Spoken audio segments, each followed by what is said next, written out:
You don't need to wait. No one's coming to rescue you. It's not a Disney movie. Nobody's coming. It's only you. I think a lot of people, they will go from their full-time job, quit. They have very meager savings, and suddenly they're like, this has to work. So here's a simple example of how you can control your confidence in less than 20 seconds. Need motivation? Watch a top 10 with Believe Nation. Top 10, I got a top 10. Got my motivation high for my top 10. Gotta learn from the wise women and men. All my life, like na na na na. For my top 10, top 10, na na na na. This one's for my top 10. He's Ramit Sethi, and here's my take on his top 10 rules to success. Enjoy. Okay, let's kick it off with rule number 1, take baby steps. This is something I encourage a lot of entrepreneurs to think about. I think a lot of people, they will go from their full-time job, quit. They have very meager savings, and suddenly they're like, this has to work. Well, now you've put yourself in a bad position. Yeah. So either start it while you have a full-time job, do it on the side, and don't tell me you don't have time, you have time. And the second thing is, build up your savings. Your savings are going to give you the runway or the flexibility to try different things.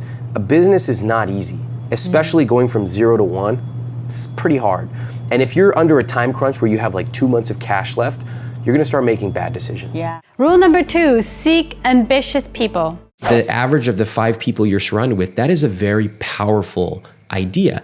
And instead of closing the door on the people you hang out with, why not open the door to some new people? Why not find people who go to your conference, for example, or who are on my site, people who are ambitious, who have gone through these programs, and say, you know what, can we set up a weekly check-in? It could be 5 minutes, it could be over text, but let's set up this check-in and just say, what'd you want to do last week? Did you execute? Why or why not? Every week, 9 a.m., Monday, let's do it. That's how you suddenly meet a group of people who are unapologetically ambitious. And that will change everything for you, because instead of having to drag people to these self-development conferences and they say, that's weird, I don't want to do it. The people you actively seek out are going to be like, yeah, I'm in, let's do it. Let's do it, yeah. And that's powerful. Yeah, so find the new communities that you can have these conversations with. Yeah. And don't cut everyone out of your life, but just start having those conversations with people that are more aggressive. Yeah, like, do you know what I told people to do on my Instagram account? So I told people it's important to find other people who support you. A lot of you are waiting around for some like millionaire to fall out from the sky and invite you to their private group. It's never gonna happen, never. Instead, why don't you start it yourself? And I said, go into my comments, write who you're looking for, and then invite someone to join you. I like that. You don't need to wait. No one's coming to rescue you. It's not a Disney movie. Nobody's coming. It's only you. So take control and go find someone and then build that together. Rule number 3, create the best product. So how do you go from a group of people who complain about a $4.95 ebook to a group of people who are delighted to pay tens and tens of thousands of dollars? How do you create a community of 30,000 loyal, happy customers? These are consumers. These are people like you and me. They're in this room. And they are spending thousands of dollars once and then doing it again and again. And in fact, when they buy, their top criteria, not even their top 5 criteria, is about price. We do a ton of research. We collect hundreds and hundreds of thousands of data points. This is one. We ask people, why did you not join our course? Look at the comments. It's too expensive. Another pivotal moment here. The world will try to drag you down in price. Silicon Valley will try to drag you down in price and say, nobody would pay for that. People don't pay for insert blank topic here. And if they do, they'll only pay $5 a month. Well, we don't believe that. We actually believe that there's room in the market to be the best. And we mean build the best products, select the best customers, and service them in the best way. We have no intention of playing in the $5, $50, $100 market. I'd rather give away our content than play in that market. So how do we do this? The key insight I learned was, don't just listen to the first response, because that's politically correct. That's what they'll tell you. But when you build something that is so good, it solves such a big burning pain in their life, then price is a mere triviality. And if you think about it, we intuitively know this. We all have something in our life that we would pay anything for. Maybe it's a business class ticket for your mom to come visit you so she can stretch out her legs, right? Maybe it's a beautiful leather jacket. Maybe it's a bag of chips. You just love these chips, whatever. We all have something we would pay anything for. And the same can be true for your products as well. Rule number 4, develop your confidence. There are some people around us who just seem like they are born with natural confidence. You know who I'm talking about. They're super smooth, super confident. They always know the right thing to say. Think about President Obama. He just seems like a smooth guy. Think of one of his famous "Yes, we can" rally speeches. Not being political here, just talking about his oratorical skills. What do you notice about how he speaks? He's powerful. He's decisive. He speaks slowly and almost never stumbles or stutters. His points are clear and they're to the point. He's the epitome of confidence when it comes to a speaker on stage. So when you look at somebody like him, it's very easy to assume that he has some innate ability that he was born with. Either you have it or you don't. But the truth is, confidence is a skill. And President Obama, just like all confident people, built that skill. He practiced it over a lifetime. So here's a simple example of how you can control your confidence in less than 20 seconds. Take something you routinely say, like what you did this weekend, and change the way you say it. I want you to channel your inner super confident person. It could be Barack Obama. It could be Susan Sarandon. It could be whoever you want. Don't focus on who it is. Don't even worry about what you say. Instead, focus on changing how you say it. Sit up straight. Speak slowly. And imagine what you're saying is incredibly important because the people listening want to hear it. Let me show you an example, a little before and after. I can't even remember. I think it was pretty good. It was actually pretty crazy, but I just went to a movie and saw some friends, the usual, I guess.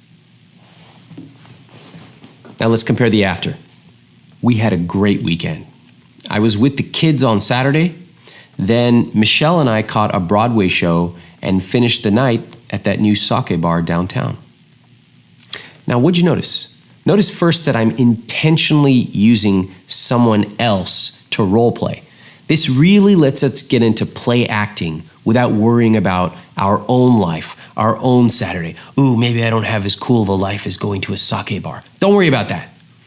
All we're doing here is working on our delivery. Remember, nobody sees inside of you. They don't see how confident you are, how much work you spent practicing. All they see is the way you answer a question or the way you sit when you're talking to them. So when it comes to confidence, confidence can actually come from the outside in, not just from the inside out, which is what everybody tells you. So instead of waiting for it to just magically appear, where's my confidence? Where is it? We're actually changing our behavior, something everyone can do, and we're letting the confidence follow. The external influences the internal. And once you master this concept, you can apply it to a lot more than just how you speak and how you sit.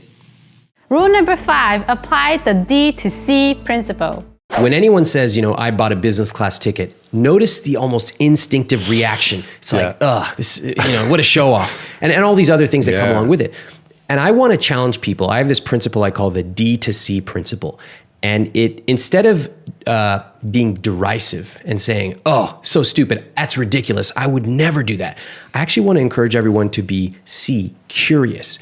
Why would a guy like Lewis intentionally spend money on a business class ticket? Man, he earns good money.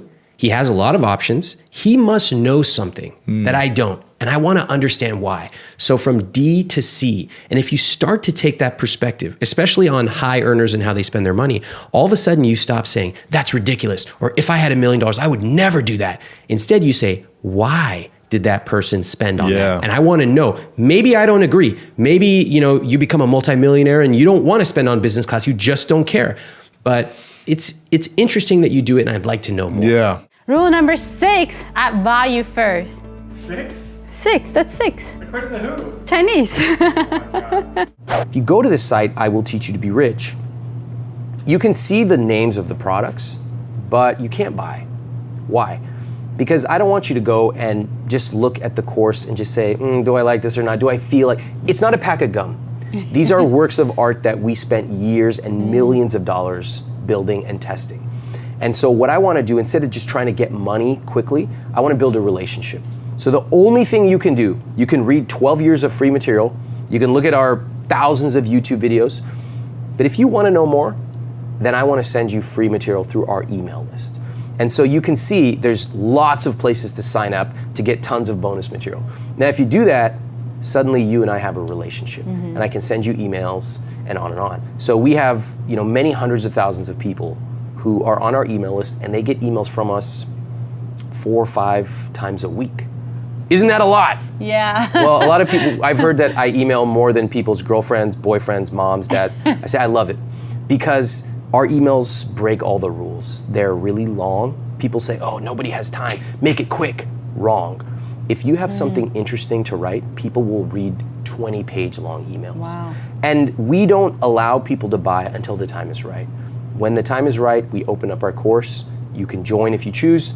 If not, that's totally fine. Rule number 7, learn to handle no's. Who here has felt some sort of rejection in the last 30 days with your business? Come on, don't bullshit me. Everybody does. And the crazy part is they won't tell you the truth. They'll never say, you spent the last 4 years of your life building a photo sharing app, and the truth is, I don't really care if my photos aren't organized. They'll never tell you that. Just be like, I think the price is a little high. Remember that $5 ebook I created? I had people who were like, Ramit, love the ebook, but I don't trust PayPal. But I do trust the US Postal Service. So if you could set up a PO box, in fact, I'll buy 2 copies.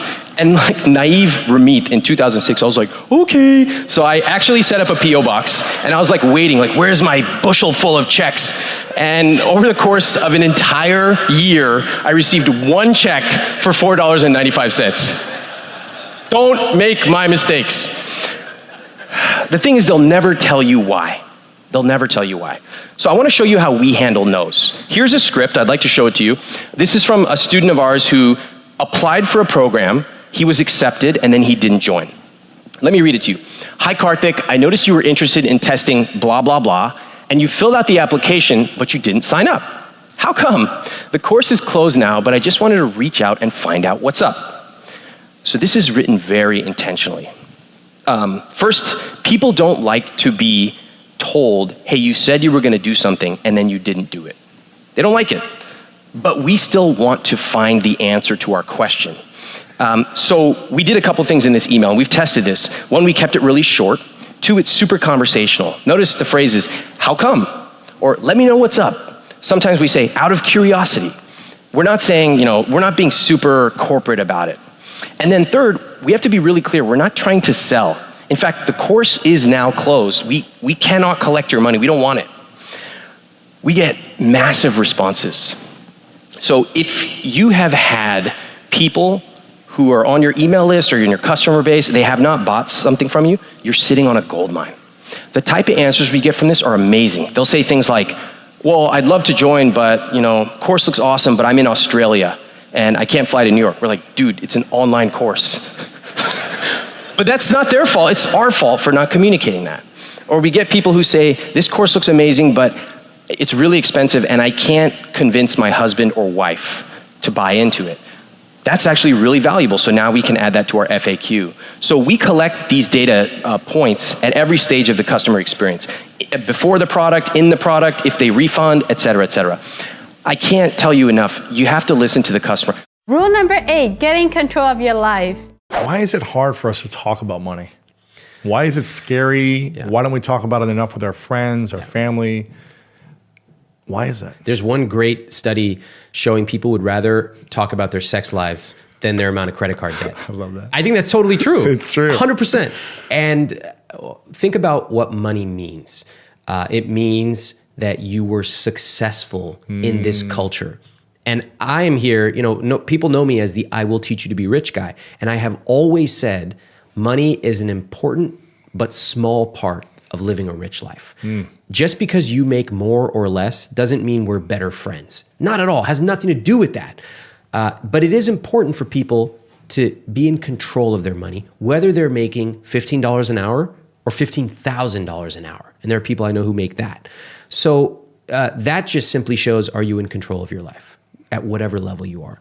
It's embarrassing for people. They're never taught this. And then suddenly they graduate and they're supposed to know what tax withholding is and what a 529 and 401k and all this crazy stuff is. Nobody taught it to them. So my goal here, the reason I'm talking about this, is for people to feel more confident about their money, for them to take control, and for them to stop being afraid and listening to random people giving them advice. Rule number 9, find your mentors. Who are your money mentors? Who's been your mentors?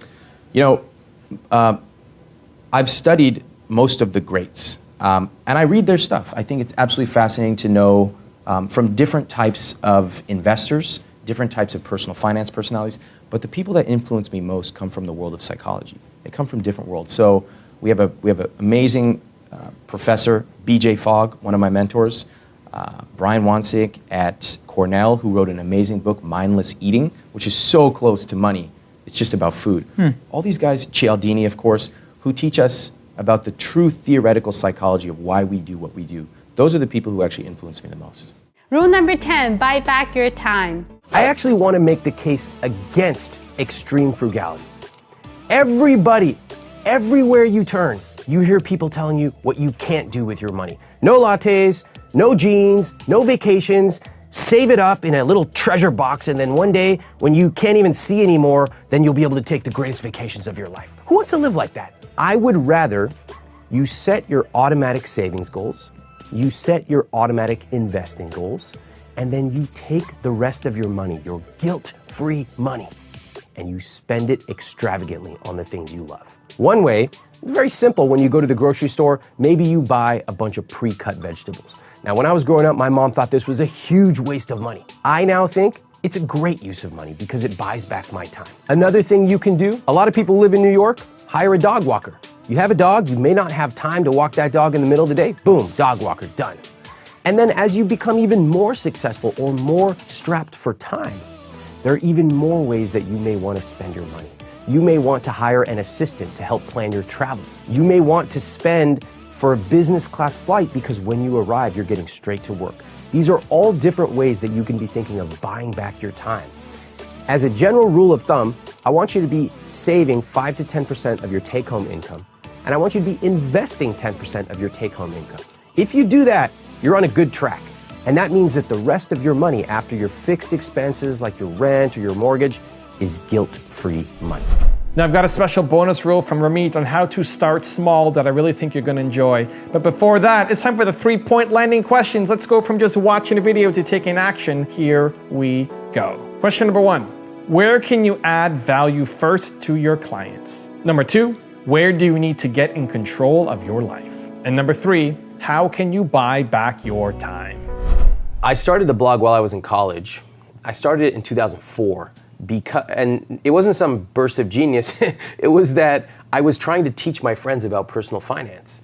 And I would sit there and listen at the dining halls and they'd be complaining about my overdraft fee or something. And I would say, hey, why don't you come take my free 1-hour class? And they said, that sounds awesome. And then they would never show up. Yeah. So what I learned later is that people don't really want to go to events about money. It makes them feel bad about themselves. You also don't really want to learn from your friends because your friend is your friend you go out drinking with. Yep. It's not your friend you listen to about asset allocation. Right. And also, I had a lot to learn myself. I was talking about banking and budgeting, which college kids don't care about. So that didn't work. I did that for a year and a half. It's very frustrating. I would show up, nobody would come. But I just felt like I had something that the world needed to hear. And I just said, let me start a blog. Maybe I'll start it and these lazy college kids will read it from their dorm room. And that turned out to be exactly right. People liked to read someone like them. Instead of lecturing them, I would just talk. And I would talk to them about all the things that people like you and I care about. We got that cheap friend who never puts in a tip when we go out to eat. Like all these things that are just day-to-day real life. And over time, that blog grew and grew, and that eventually turned into a business. So when was the tipping point where you decided, okay, I'm going to focus on the blog full time? Well, that was something I'd thought about a lot, because at a certain point, the blog was kind of starting to grow, and there was, like 100,000 monthly readers, and then 150, and I started getting people emailing me, and it started to get into this thing that I realized was a little bigger than I had ever imagined. But I told myself, I'm working at PBWiki, I'm committed, and so the mental exercise that I ran with myself was, I'm not even going to think about doing this full time until my blog generates more income than my full-time job for 4 months in a row. Oh, wow, okay. And it would happen 1 month and then it would stop. So I had to reset. So it kind of just allowed me to put that thing out of my mind instead of constantly agonizing over it. And finally, it started to actually happen consistently. That didn't mean I just jumped ship. Then I could start to actually think about it because I knew that the financial concern was not that big of a deal.